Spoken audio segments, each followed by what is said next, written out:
Thank you and welcome Gurumurthy ji for sparing your time. And now I request you to kindly address the audience. Shri Ashish Chavan ji, who is MD of National Stock Exchange, is here with me. So after you, he will be briefly address the audience. So welcome and over to you, Gurumurthy ji. Thank you, Prafulji. And I heard Sunilji's speech, in which one of the points which I wanted to make has already figured, and it will be easy for me to continue with that later.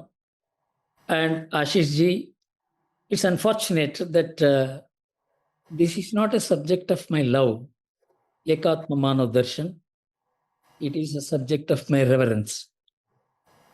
This is not a subject which I studied as an academic or theoretical issue. This is something which I experienced on the ground. And I would never have understood Ekatma Manava Darshan by any amount of reading. I would have read it 100 times.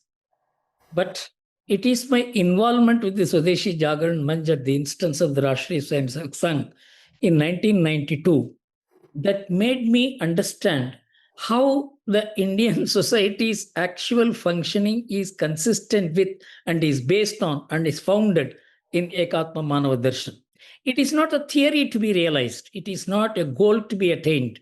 It is actually understanding the way India is functioning. That is what I would like to share with you, and also give evidence. I am not one of those who speaks without proper foundational facts. The experience of the Bharatiya society and civilization and history, and in tune with how the Indian civilization has been functioning for the last 5,000 years, is basically a must to understand Ekatma Manava Darshan, because Ekatma Manava Darshan is a juice of all this with Pandit Deen Dayal Upadhyaya had conceptualized in 4 lectures and gave it to us. And so it is not easy to understand Ekatma Manava Darshan merely by reading it. In fact, as someone who has been very keen to study the cross-civilizational position of the world, the economy, the history, I have studied the Western social developmental model in the 17th and 18th and even 19th centuries. A person who came somewhat close to Ekatma Manava Darshan, Pandit Deen Dayal ji, was Emile Durkheim. In fact, it is a forgotten name in Western sociology.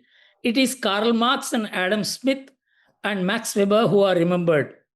But it is Emile Durkheim who felt and who argued and who adumbrated the view that there has to be a series of intermediary institutions to connect the individual with the distant state, for even the state to function, for the economy to function, for the people to work together.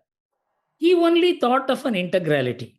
But the Western society basically ceased to be integral after the church came and broke up the traditional societies. And in fact, people like Wordsworth keep on writing about it. Where is my shopwala with whom I used to move with, and things like that. All the relation-based way of functioning of the West collapsed with industrialization. So the West was grasping with how to build up human relationship. It was becoming contractual. People like Spencer or Miller or anyone later Max Weber, all of them were trying to see how the Western model will be based on individualism. And then the West began arguing for it all over the world. And that is how the modern economics developed on the base of individualism, because the West lost all the relation-based lifestyle. So I recall Emile Durkheim. After 100 years, he was recalled by Francis Fukuyama in 1994. when he wrote the book called The Trust, where he said, relation based society is a must even to handle a contract based market economy. So, Robert Putnam called it social capital. You see, intellectual capital belongs to the person who has the brain. Financial capital belongs to the person who has the money. Social capital doesn't belong to anybody, it belongs to the society. And a person is only and a component of the society, anybody, whether it is community or family or the individual, is only a beneficiary of it. Nobody owns social capital. This is what Robert Putnam said. And from then on, the idea of social capital began taking roots parallelly with the market economy, but it has not still taken roots in the manner in which it should have taken roots, because in the West, social capital is a lost cause. And fortunately, we have social capital because social capital is normative. It is not based on law, it is not based on rules, it is not based on dictation, it is not based on hierarchy. It is based on shared values.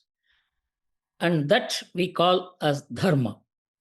And the entire discourse of Deen Dayal Upadhyaya about the integrality of human life, whether it is among human beings or between the human beings and the collective, or the individuals and the state, or the people as a whole, humans as a whole with nature, it is all integral, interconnected. It cannot be looked at in silos and compartments. If we have to understand Deen Dayal Upadhyaya and integral humanism, we have to give up the idea of silo-based approach. Even as subjects, economics, sociology, philosophy, statecraft, they are not silos. They are all integrated. This is what Deen Dayal ji explains. And with this, I would like to talk about two things which distinguished both Deen Dayal ji and Mahatma Gandhi. These two persons were not arrested by the context. Everybody was arrested by the context. Socialism arrested them, Westernization arrested. When Westernization arrested, Mahatma Gandhi wrote his Hind Swaraj book, in which he says the Western civilization is evil. A man, a moderate man, a spiritualist person, using a very harsh word. And he said that civilization, if it spreads, it is going to spread evil in the world. And he expounded Swadeshi, which is not the alternative viewpoint, but is a functioning viewpoint. Many people think Swadeshi is something which we have to realize. No. Swadeshi is the way we actually function. And that is what I realized when I began working for the Swadeshi Jagran Manch. I cast aside all that I learned as a financial professional, as someone who had something to do with macroeconomics, as someone who had to do with corporates or politics. I cast aside all that to understand from the way the Indian society functioned as to what is Swadeshi. I will expand on it a little later. Likewise, Deen Dayal Upadhyaya was not arrested by the context. When he was speaking about integral humanism, it was sin to talk against socialism. In fact, I came into public life as a young man much after Deen Dayal ji expounded his integral humanism. And in 1970s, to speak against socialism was considered to be not only a sin, but to be part of the American orbit. We were all called CIA agents in 1970s by the government, particularly by Mrs. Gandhi, when we talked against socialism. Anyone who talked against socialism was talking against the people, talking against equality, talking against modernity. This was the situation in which Deen Dayal ji expounded integral humanism. He was not arrested by the context of socialism because he felt it was a passing phase. Only a saint, a seer, a far-sighted man could have felt that this is a comma, this is not a full stop. And it proved so, not only at the global level, even in India, the constitution still contains the word socialism, but I don't think there is any meaning to it.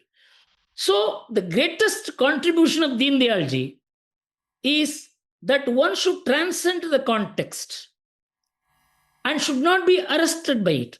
If you are arrested by the context, you are like any political party. A political party is arrested by the context of the elections, which comes on every year now. And no one is able to think about what will happen to the country 25 years later.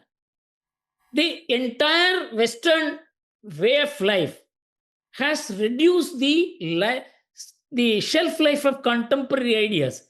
I'll give you first, colonialism lasted for 200 years. Mercantile capitalism lasted for 100 years.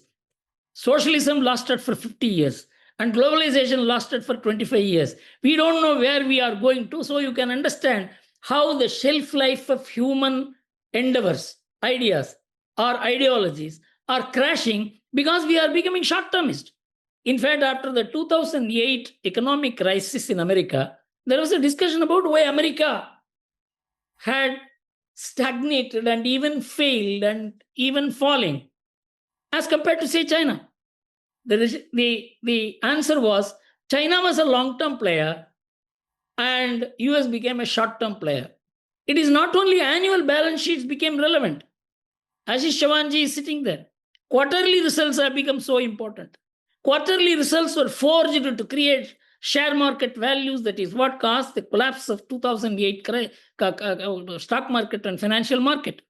And today, overnight interest decide the mood of financial market. So you can understand how human life has been shortened and shortened and shortened because people are arrested by the context. Deendayal Upadhyaya transcended the context, just like Mahatma Gandhi did. And all nation builders, all our seers and saints, they transcended the context and felt that these ups and downs will always be there, but you have to look beyond to understand how to live so that your next generation, the generation later. In fact, this was understood even by economists in America.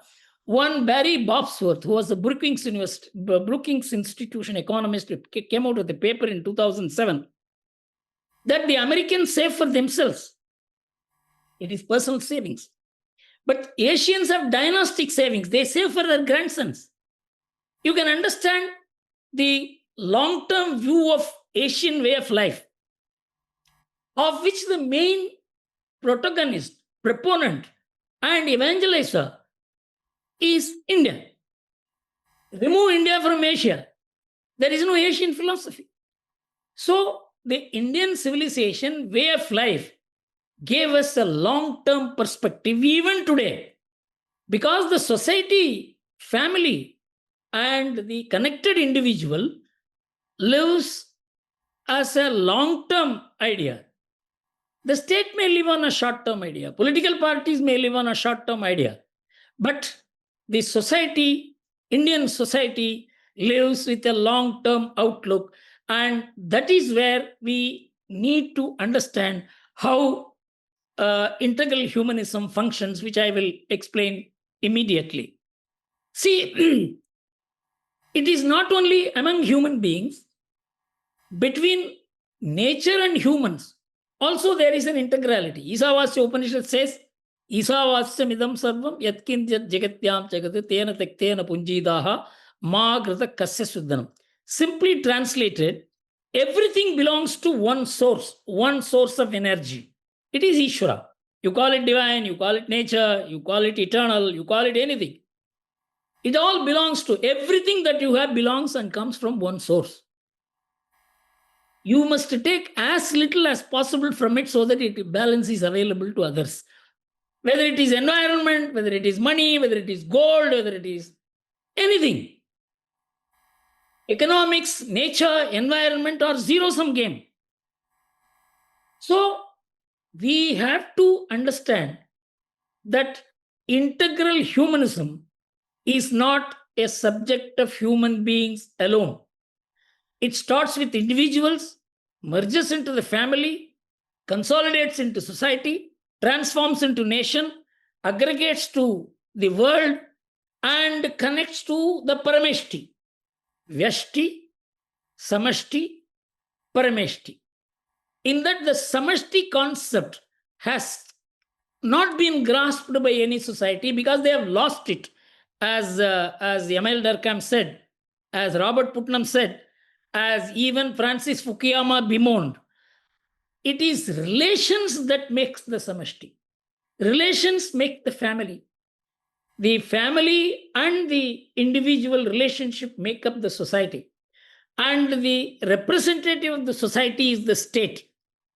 This is what Deen Dayalji meant when he said Vyashti, Samashti, Parameshti. And it is, I will explain in just 4 ways. One already Sunilji has dealt with. I will integrate it at an appropriate point. How this integrality is only making India functional. I will just take the food style of Indians. We have only 2.4% of global land area, just 2.4% of global land area. We have 18% of human population. We have 30% of bovine population. We have 42% of cattle population. We have 8% bioresources. How is it that we are able to maintain such a huge amount of beings, living beings, consuming beings, with such a small piece of land? America is 3.5 times the same size of India, but its bovine population is 1/5, cattle population is 1/5. The same case with China. Not only that even when we did not have food in 1960s, I had gone through the statistics. The human population, cattle population kept rising. We didn't eat the cattle. We didn't eat the bovine. What is the secret? The secret is the Rishi-Krishi combination. Deen Dayalji knew the Rishi-Krishi combination, and that is why he connected the contemporary life to a higher view of life. I am going to explain to you now. Most people are unaware that cereals give us 83% of the calorie value and meat gives only 17%.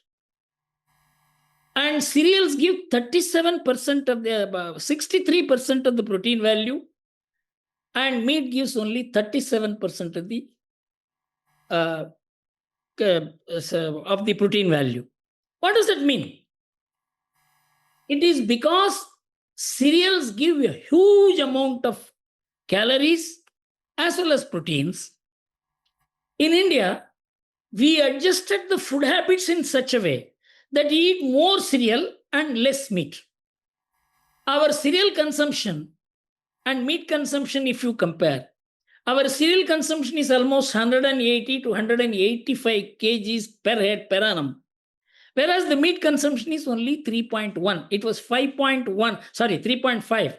It was 5.1 in 2001, and it has got reduced to 3.5. I will not go into the causes. It is because of the huge surge in the spiritual organizations who have begun emphasizing more on cereals that we have been able to produce more cereal, give more calories, more protein.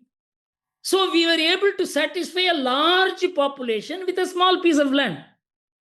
Our agricultural land is just 1% of 10% of world's 10.2% agricultural land. Out of the entire world surface area, only 27% is land. Out of that, 10% is agricultural land. Out of that, 1% India has. And it is able to do this great wonder of feeding the entire population because our rishis found out that it is only in cereals you have more calories, more protein. And this may look an abstract thing to you. You look at what will happen if we Indians give up our way of food style and take to the American food style. Americans eat 124 kgs of meat per head per annum. We eat 3.1. If we shift to the American way of life, we will need 6 times the agricultural land we have. And the size of India will have to be 2.5 times the size it is today. See the vast difference. This lifestyle, it is not that we are vegetarians only. One third, almost 37% of only 37% of Indians are supposed to be vegetarian. Some even say 31%.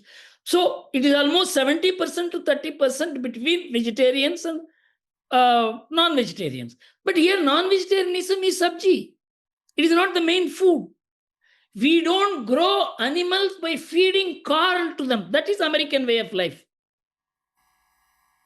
So we must understand that our rishis, our saints, our seers conceived a way of life which promoted cereal eating, which discounted meat eating. Even non-vegetarians will not eat meat on a certain day, on a Friday, or on a Saturday, or on a Monday, or on Amavasya or Ekadashi. In South, there is a custom during the entire 1 month, which is dedicated to Lord Balaji. Nobody eats non-vegetarian. This is a self-restraint which the saints and seers and our great forefathers built in. It may look religious, but its impact is on the food security of India. If India gives up the proportion between meat and cereal, nothing can guarantee food security for India. The entire American land cultivated for India will not feed India. Second point. Meat produces 10 to 100 times more CO2 gas emission as compared to cereals. If all Indians begin eating the way the Americans eat, there can be no agreement on your global climate. The climate agreement will go for a 6. How many people have related this to our contribution to climate comfort by restraining the consumption of meat and enhancing the consumption of cereals? Is the first point. The second point is what Sunilji mentioned. We are today 4.5 persons is the number of persons per household. And if it gets reduced to 2.5 persons per household, as in America, we will need 135 million more houses. In America, the number came down from 3 to 2.5, which meant an additional investment of $8.5 trillion for 35 million houses. If we need 135 million houses, there will be no India. We don't have space. The environment will go for a 6. We don't have the money. What makes us live together? It is again sharing. The individual shares his space, shares his comfort, shares his yearnings with the family. The larger family. According to the State Bank of India Economic Research Study, 80% of the parents live with their sons or daughters. If they have to live alone, you can't provide social security for them. That is my third point, which I will come to later, for the simple purpose of how elderly people are maintained in India, not as economic burden, but with respect. Where does this spirit come from? It is a civilizational virtue. It has been ingrained in our education, in our religion, in our morals, in our traditional way of life. It is continuing for thousands of years. So, can you say this is social security? This is housing? This is food style? And where I am going to come to the next third point is social security. In America in 1960, a revolution took place. The Americans felt that the society has become so atomized, it is better that the state takes care of the elders. And there is a small tax of 12.5%, which the youngsters will pay, or everybody will pay. And that will take care of the elders, infirm people, unemployed people. So this became the concept of universal social security, into which the world is being evangelized for the last 40, 50 years. But in 1980, many American economists joined together. There is a book, US Economy in Transition, by the National Bureau of Economic Research, which is worth reading by any economist in India, but most economists do not read what mistakes the West commits. They only look at what the plus points of the for the Western economy. And I am giving you what is the introspection, including Milton Friedman, who got the Nobel Prize for his monetary theory. All the economists said only one thing: don't interfere in the interpersonal, family, generational obligations of people. Don't take over this responsibility of maintaining parents universally. Of course, if somebody needs, give them some helping hand, but don't take over the burden of the elder generation from the younger generation. But the Americans did it. And first, as the population kept rising, many people who were paying tax, they were paying more tax, and the number of elderly people were less. And so there was less drawals from the social security account from 1960 to 2006. In 2006, it changed. Why? The population began declining, and the number of working people to the number of people who are elders, that changed. And so from 2006, the social security account began turning negative. Now they have calculated, if the future social security obligations are reduced into the present day value, there is a deficit of $63 trillion. This is about 4 years back. I don't know the latest figure. And that was 3 times the GDP of America. And it is a time bomb ticking under America. In India, you come to India. If all Indians decide to disown their responsibilities to their parents and say we are willing to pay 12.5% tax to the Prime Minister of the country, do you mean to say this country can be managed? Do you mean to say this is part of economic study? Part of sociology? Part of your education system? But everything works against it. Now there is elders' rights, parents' rights, students' rights. There is no sense of duty. Our entire civilization, Ekatma Manavad, rests on duties. That's why Mahatma Gandhi refused to sign the Human Rights Declaration, which was sent in by Aldous Huxley and H.G. Wells in 1946. They said, please sign this UDHR. Mahatma Gandhi said, change the title from Universal Declaration of Human Rights into Human Duties. I will sign, because duties include rights, rights exclude duties.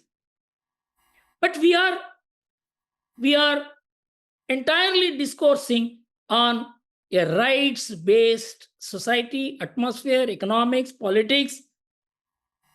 But our society, family, everything lives according to duties. Your courts are interpreting rights. Judges do not talk about duties. Media doesn't talk about duties. Educational institutions do not talk about duties. But it is duties that is sustaining us. This is the message of Deen Dayalji. Our entire society rests on the idea of Dharma. Maharishi Aurobindo said, Dharma is the point at which the duties and rights merge. It is not that there is no right. Right and duties are complementary. They are two sides of the same coin. If you look at only right and destroy duty, you are actually destroying the very idea of society, civilization, the next generation. So what Barry Bobsworth said in 2007, that Asians save for their grandchildren, it is a sense of duty. Where he said that Americans save for themselves, it is a sense of right. So you can understand what is the huge difference between the Western paradigm, about which we are studying, which attracts us, which runs National Stock Exchange, Bombay Stock Exchange, values. But the society functions according to the sense of duty, ingrained in the idea of Dharma. I will only make 1 or 2 more points to drive home the idea as to what Deen Dayal Upadhyaya meant when he said there is a 1,000-year disruption in our integral way of life. We all know it was a political disruption, about which about which Sunilji mentioned. And there was a suspension in our civilizational journey, in our intellectualism, in our self-confidence took a beating. It required enormous efforts by great men, starting with even Kautilya, who came in contact with Alexander and felt that our war model, dharmic war model, won't fit.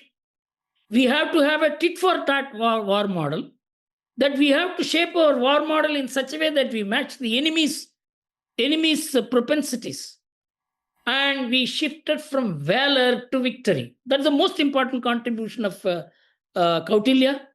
That valor is not important, victory is important. A message which Krishna gave, if you read Mahabharata carefully, every warrior in Mahabharata was only about his valor. Arjuna said he must kill Krishna. And Bhima said he should kill Duryodhana. They were all personal. The man who planned for Pandavas' victory was not the Pandavas, but Krishna. He told King Kunti to go and talk to Karna to say that he was a Pandava. He made Karna give promises. He made Karna to give his kavach. Why? Because he was the only one strategizing for victory. This element was taken by Kautilya, who said Alexander is a person for whom you need a state, you need an army, you need a regular revenues. He changed the conception of the state itself. But when Kadambari Bana, always we had this problem of how to manage violence, state violence or individual violence. Kadambari Bana came in the 4th century in Bihar. He said this Kautilya is an adharmi because he has promoted wars. He has made kings have raised armies. Finally, all the Arthashastra books disappeared all over India. Only one copy escaped. That was in Tanjore. The Tanjore Maharaja gifted it to the Mysore Maharaja's library in 1909, and it got translated in 1912. Till then, that one person by name Kautilya existed, and we had a great model of a state devised by Arthashastra was not known to anybody, either Indians or the Westerners. So from that time onwards, from 4th century till Chhatrapati Shivaji came on the scene, we shifted back to valor and not victory. Victory, it was not our aim. You look at what Prithviraj Chauhan did. It's valor. That's more important. Chivalry, that is more important. You showed it to an enemy for whom only victory was important. With the result, India was conquered. So we had our own struggles, our intellectual failures in this 1,000 years, which Dindayalji mentioned as the period of suspension. Now, as Sunilji mentioned, the Indian civilization is rising not only because of the fact that we were able to secure political freedom, but we only secured political freedom, we didn't get civilizational freedom. The civilizational freedom came because of the Ram Janmabhoomi movement launched by the Rashtriya Swayamsevak Sangh. I was personally a witness, participant, contributory to that movement, and I have seen how the whole civilization exploded. To realize its 1,000-year disconnect has landed India in a mess. And we recollected our past, not to win anybody, not to destroy anybody, not to conquer anybody, but to become what we are. And you see the consequence today. And I don't want to go more into how India has now become something which the world cannot but take notice of. And even Trump, who went about thinking that he could crush India orally and by his actions, has moderated. You know why? It is because of the civilizational rise of India. Normally, an America swearing at India like that would have made the Indian institutions, Indian government, Indian polity, Indian media, Indian intellectuals tremble. But nobody bothered. This rise of India is reinstituting our values. And I will only recollect how we were failures. Our intellectual failure is because we relied on short term sociologies and tried to misjudge India. One was Karl Marx, who in 1853 wrote 2 articles in New York Herald Tribune and said that India is a society which lives in villages. Each village is a republic, and the distance between the consumer and the producer is so little, there is no exploitation. In fact, he said it is primitive socialism. But he said India is a country which has not changed for the last 2000 years. People live very stably. With the result, India is not capable of revolution, and without revolution, India cannot progress. And it is worshipping cows and monkeys, and it is semi barbaric. And so, even though the Indian society and economy is being destroyed by the British, which is sad, the British is doing the right thing. The sadness in the destruction is also matched with the happiness in the result that it would come, that India would be prepared for revolution. They couldn't understand the Indian society. Marx could not understand the Indian society. He never read in Indian literature, never met in Indian, never came to India. He sat somewhere and wrote something, but that dominated the Indian intellectualism. Then came Max Weber. Max Weber, he was the one who theorized how Protestant religion or the Protestant church is the one that is promoting prosperity, which is true. So far as his study was concerned, all Protestant nations, whether it is America, whether it is Australia, England, or New Zealand, or all the Protestant nations were rising, all the Catholic nations were lagging behind. And so he said Protestant Christian values alone can produce initiative. It can alone yield entrepreneurship, which is a must in a capitalist society. And even Catholic religion is incapable of producing that kind of result. He was right, because for 30 years the man studied the Christian society. But suddenly he wrote 2 books, one on the religion of Hinduism and one on the religion of Buddhism. And he said these 2 societies can never come up, India and China, because they believe in karma and rebirth, which do not promote individualism and entrepreneurship. Our sociology departments, our planning ministry, our education system, our IAS training officers, their entire idea was shaped by these 2 great men. I have researches which I can show, which I don't want to cite here, that if any 2 individual scholars in the West who influenced post-independence India, it is Karl Marx and Max Weber. But the historians, Will Durant and Arnold Toynbee, they said India is the hope for the world. Why? Because they were not arrested by the context. They looked at from a helicopter perspective and saw India can manage turbulence. It can overcome invasions. And it still is able to preserve its soul, which I witnessed when I went to Kumbh Mela and stayed there for 3 days. I was just looking at the people. 67 crore people came there. Even if you put some plus and minus, all 60 crore people came there. That is the consciousness of India. Nobody invited. They didn't even know where they will eat. They came with children, they came with elders. This is the bottom upward civilization. That is what Deen Dayal ji meant. That is what I experienced. But you look at America today, it is a top-down civilization. All the Western countries are top-down. Few people created those countries. In fact, before the 19th century, 18th century, definitely there was no state. The state-society relationship got established. Arun Shourie has written it beautifully, that the nation-state got created only in the 19th century. See America. I will close with my remark as to what's happening in America. In 2020, the Pew Research, it brought out a paper which said that America is polarized and polarized very badly. In fact, 65% of the Republicans will not marry into Democrats' families, and vice versa. Families are getting divided, localities are getting divided, churches are getting divided on the basis of one party or the other.